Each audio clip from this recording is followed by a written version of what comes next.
شدیدترین دردهای دندان رو توی 5 دقیقه ساکت کن، عفونتش هم از بین ببر.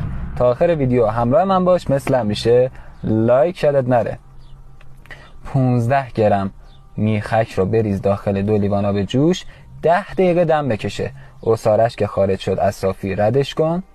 2 قاشق غذاخوری گلاب، 3 قاشق غذاخوری سرکه طبیعی سیب و 1 قاشق چایخوری نمک به این ترکیب اضافه کن.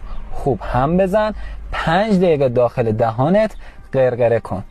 درد دندان 1 بار برای همیشه ساکت میشه، عفونتش هم از بین میره.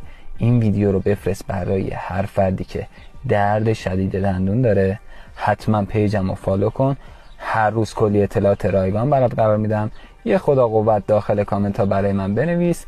دلگرمی منه.